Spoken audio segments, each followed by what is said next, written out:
What's going on, guys? My name's Jeff and this is Mad Hatter's Reef, and today we're talking about cycling my new reef tank.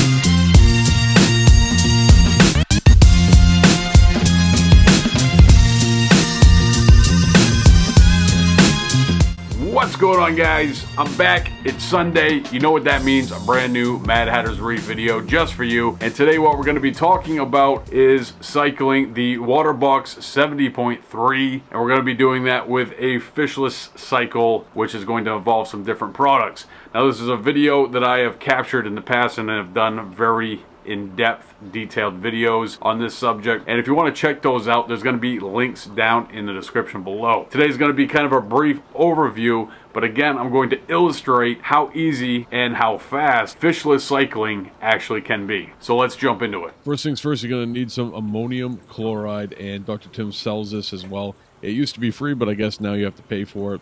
And the directions on this bad boy is 1 drop per gallon.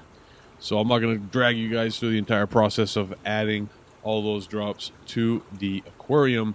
But once you have them in there, essentially that is what is acting as the fish pee and poop. And then once you have added the ammonium chloride, it is time to add the Dr. Tim's One and Only. Adding the Dr. Tim's One and Only is going to add the bacteria that is going to consume the ammonia as well as the NO2, and then convert it into NO3, which is not as toxic at lower levels. Dr. Tim's One and Only will cloud the water. It will look like this for a little bit, but it should subside within 24 hours. Alright, so we have a little bit of the water from the Waterbox 70.3, and then we have our NO2 and ammonia test kits. I can't find my NO3 test kit at the moment. But we're going to test the water, see where we are at with the water cycle. And it has been a long time since I've used these test kits, so bear with me.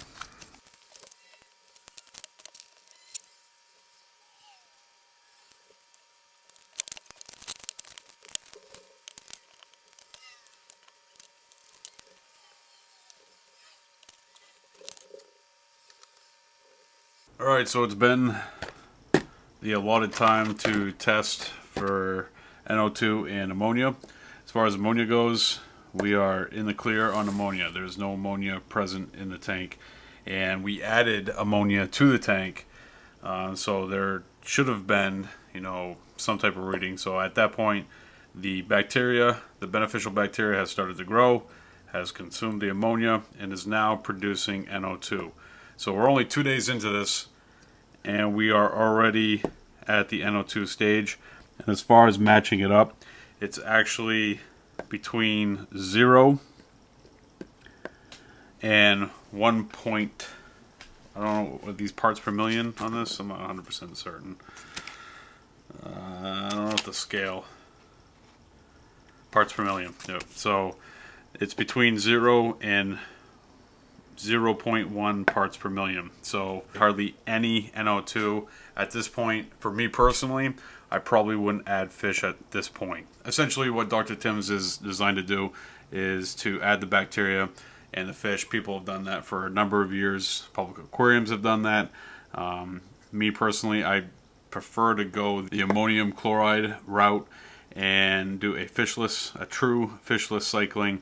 And we have just a little bit more to go before this tank is cycled. So we're going to come back in a couple of days, check it, and we'll be ready. Alright, guys, so we are on day 4. Day 4, we have just did our testing. 0 ammonia and 0 NO2. So the tank is officially cycled. At this point, we could add fish. I wouldn't be comfortable with adding coral just yet.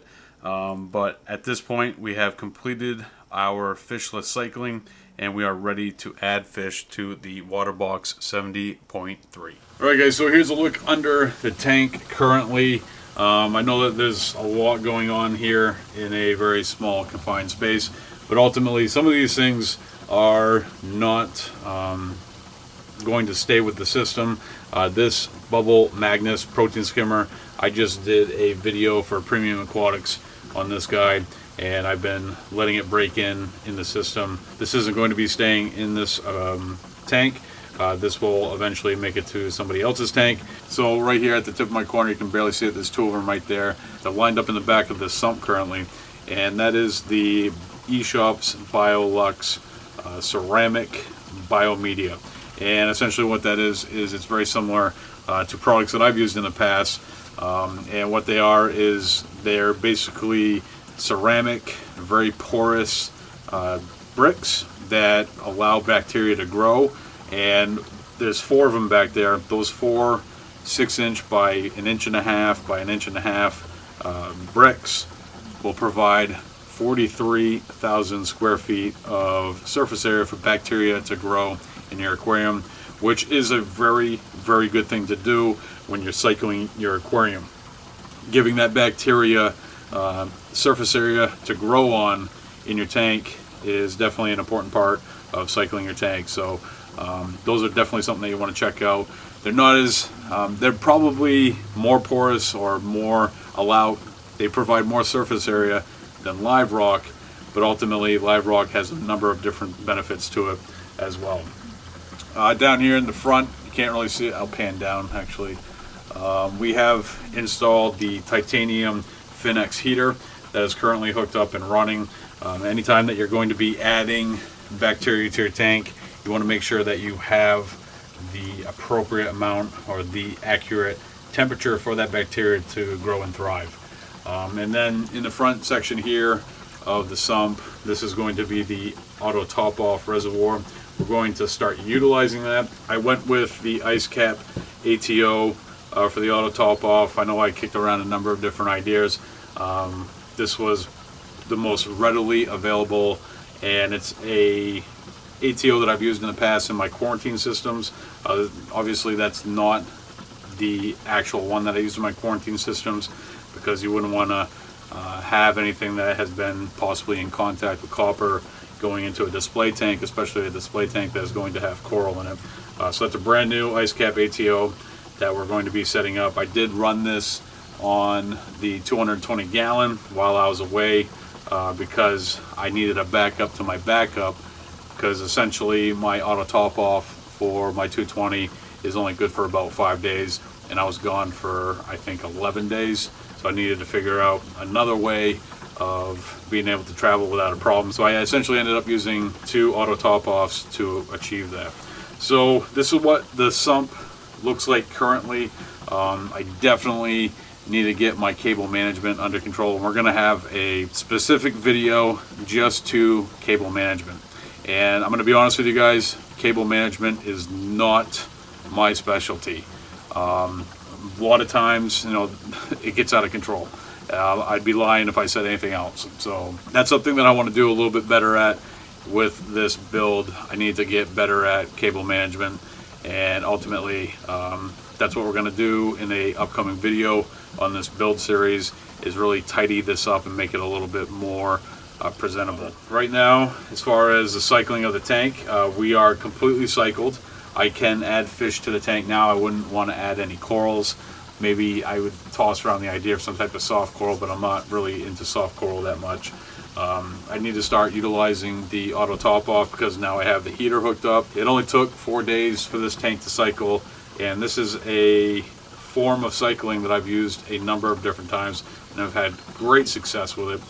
So if you guys want to take a look at that video that really dives in depth on tank cycling, there's going to be a link in the description below that'll bring you to that video where you can do some research on that and get in the know about fishless cycling.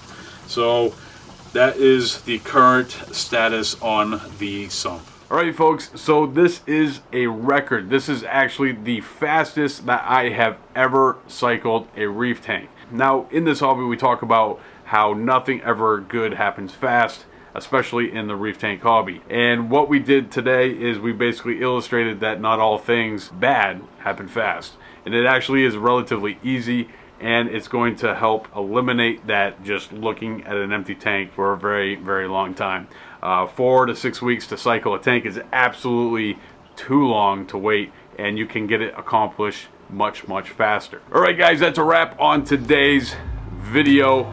Thank you so much for joining me. Thank you for all your support with Mad Hatter's Reef and Mystery Reef Box. Thank you for joining me, and I will see you next time right here with a brand new video.